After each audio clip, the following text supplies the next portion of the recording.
नमस्ते और आप सभी का स्वागत है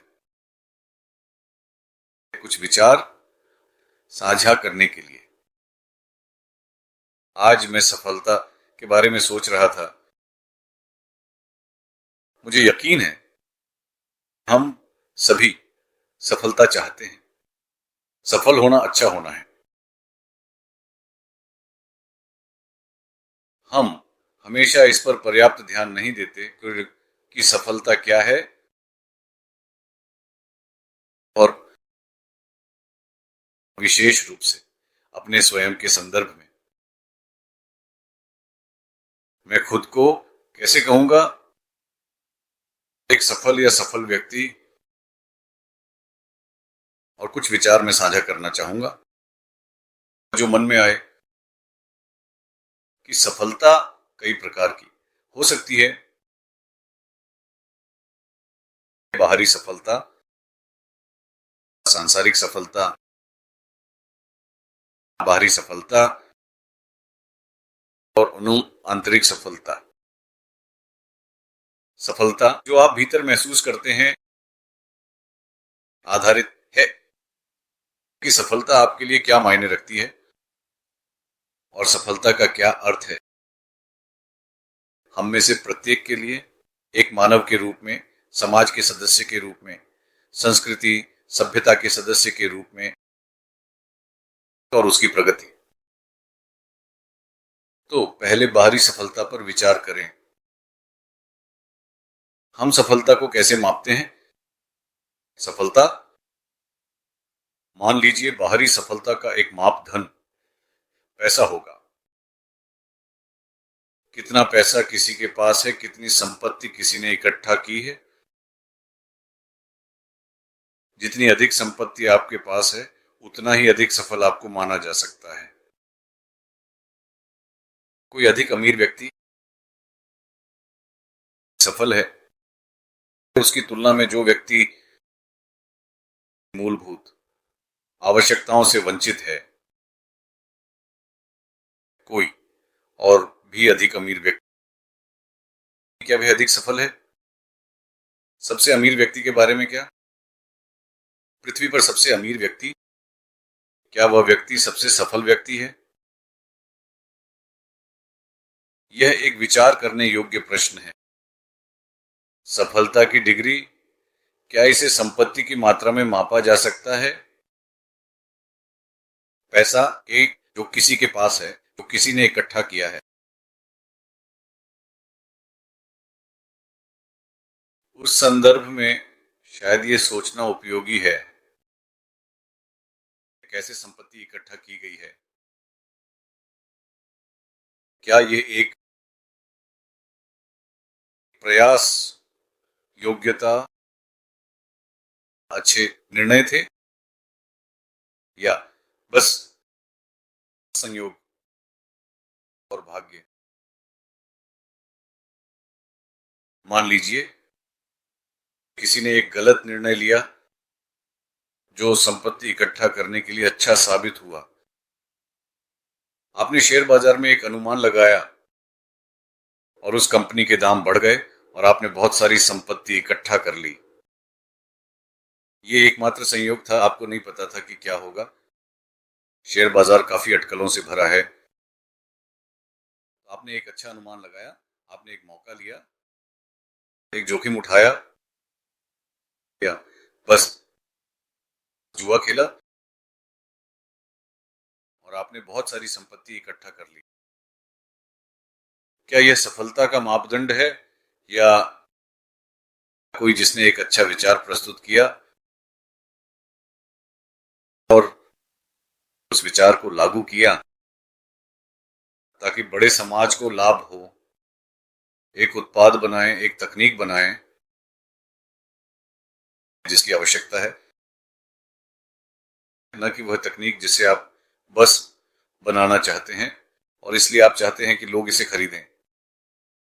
यह आवश्यक नहीं है, लेकिन यह कुछ हद तक आकर्षक है, करने या रखने के लिए आकर्षक चीज, और लोग इसके लिए पैसे देते हैं। ये एक है। दूसरी ओर यह एक ऐसी तकनीक है जिसकी आवश्यकता है भले ही लोग भुगतान करने में सक्षम न हों, और आपने तकनीक का उत्पादन किया है, इसे सस्ते दाम पर उपलब्ध कराएं। या शायद आप किसी को दान देने के लिए, वितरित करने के लिए प्राप्त करें, या कोई सार्वजनिक प्राधिकरण धन प्रदान करता है। पानी की सफाई की तकनीकें, नमकीन पानी को मीठा बनाने की तकनीक, पर्यावरण की सुरक्षा, फसल की गुणवत्ता में सुधार, आपके खाने के भोजन की गुणवत्ता, शिक्षा और स्वास्थ्य की गुणवत्ता। आप उन क्षेत्रों में से एक में तकनीक का उत्पादन करते हैं जिसकी आवश्यकता है, और परिणाम स्वरूप आप अमीर बन जाते हैं।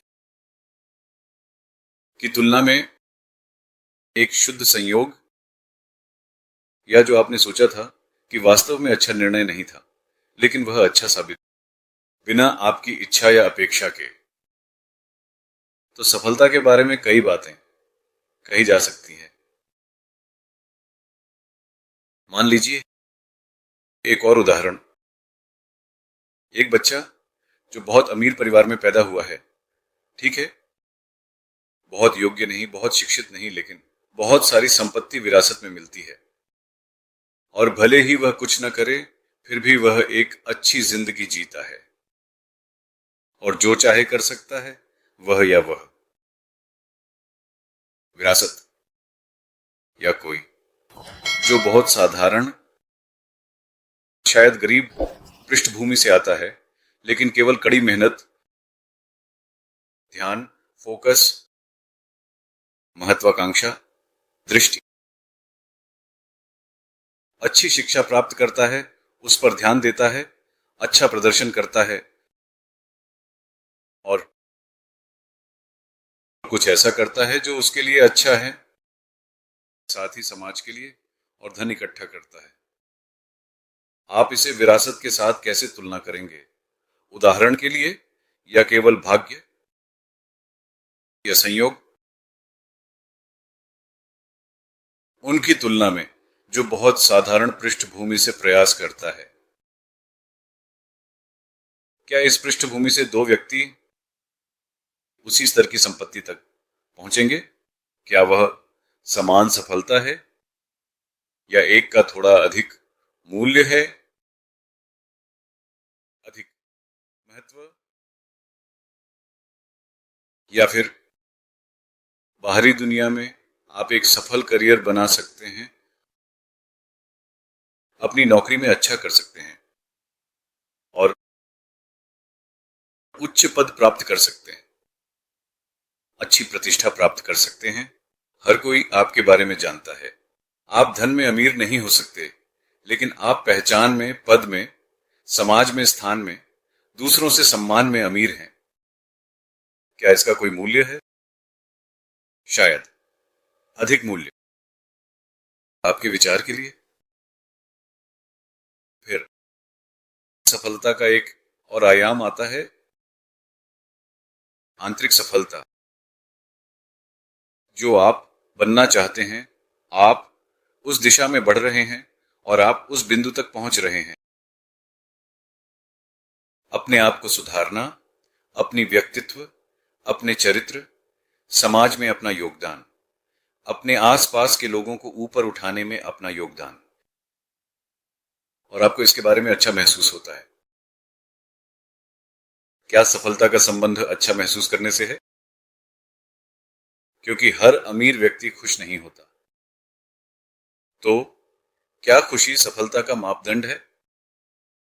अगर हां, तो आप खुशी को कैसे मापते हैं? आप अधिक खुश और कम खुश की तुलना कैसे करते हैं? तो यह एक जटिल विषय है, लेकिन हम में से प्रत्येक के लिए यह तय करना है कि हमारे लिए सफलता का क्या अर्थ है। एक और आयाम हो सकता है आध्यात्मिक सफलता, जो केवल आपका ज्ञान नहीं है, बल्कि आपकी बुद्धिमत्ता है, आपका व्यवहार, जो आप समाज के ज्ञान को ऊपर उठाने के संदर्भ में योगदान करते हैं, समाज के ज्ञान स्तर को। उदाहरण के लिए, महान शिक्षक भी बहुत सफल हो सकते हैं।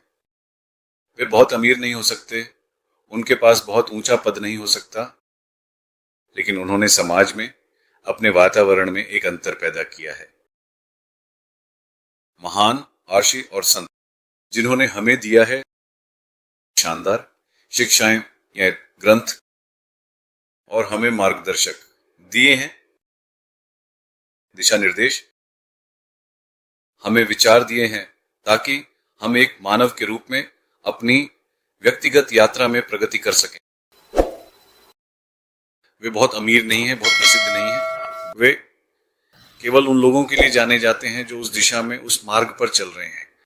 वे उन महान गुरुओं के बारे में जानते हैं।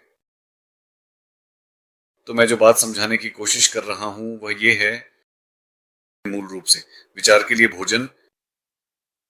हर कोई सफल होना चाहता है, और उससे भी अधिक हर कोई खुश रहना चाहता है।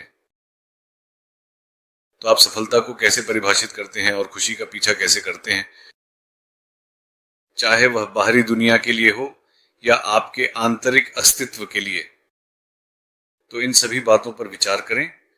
विशेष रूप से मैं बच्चों का ध्यान इस वीडियो की ओर आकर्षित करना चाहूंगा, इन विचारों पर, और विचार करें कि आप क्या बनना चाहते हैं, आपकी क्षमता क्या है। कोई व्यक्ति जिसकी महान क्षमता है उसे महसूस नहीं कर पा रहा है, लेकिन फिर भी अच्छा कर रहा है, और आगे बढ़ने का लंबा रास्ता तय करना है। तो प्रगति और विकास और व्यक्तिगत वृद्धि के मार्ग पर चलते हुए आप कितनी दूर तक गए हैं, आपने अपनी तुलना में कितनी दूर तक पहुंच बनाई है। इच्छा, आपकी दृष्टि, आपकी आत्म अपेक्षा, आत्म प्रेरणा, आत्म जागरूकता, तो आत्म विकास बनाम समाज में आपकी धारणा, इसे देखने के कई कई तरीके हैं। इनमें से कुछ बिंदुओं पर विचार करें, इस पर मनन करें, और मैं आपसे सुनना पसंद करूंगा। किसी तरह आप ईमेल कर सकते हैं या अपनी टिप्पणियां भेजें इनमें से कुछ वीडियो पर। सभी वीडियो विशेष रूप से छोटे बच्चों के लिए बनाए गए हैं। शायद उन पर टिप्पणियां की अनुमति नहीं है, लेकिन आपके पास कई प्लेलिस्ट हैं जिन्हें आप साझा कर सकते हैं, और हम आपस में संवाद कर सकते हैं, और हमारे पारस्परिक लाभ के लिए विचार साझा कर सकते हैं। फिर से सुनने के लिए धन्यवाद, और हम आपसे जल्द ही फिर मिलेंगे।